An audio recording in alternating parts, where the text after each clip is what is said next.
مرحبا بكم في الحلقة الثانية من سلسلة تفليس هواتف سامسونج. سيكون موضوع هذه الحلقة عن أداة مميزة وهي السامسونج كيس، وهي تشبه نوعا ما السمارت سويتش، وليس هناك فرق كبير في كيفية الاستخدام، كما أن له 3 إصدارات، ويكمن الفرق بينها في نوع الموديلات التي تدعم، حيث أن الكيس 3 يدعم الموديلات الحديثة.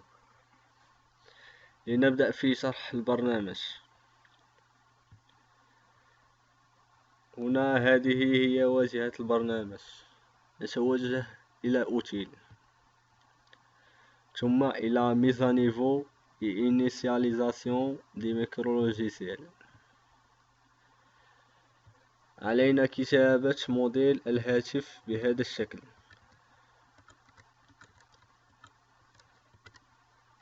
يعني بأحرف ماجيسكيل، ثم نضغط على confirmer.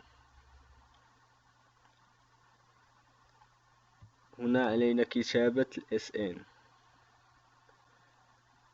لقد شرحنا في الفيديو السابق عن مكان وجود SN، ولا بأس بالتذكير.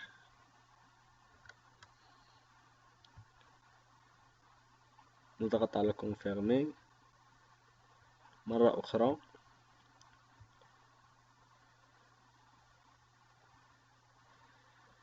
هنا يبدأ البرنامج بالاستعداد لتحميل الفلاشة. ننتظر قليلا.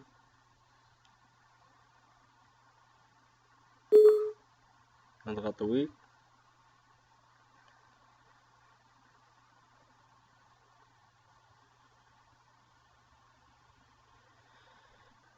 يطلب منا البرنامج إدخال الهاتف إلى وضعية الداونلود مود.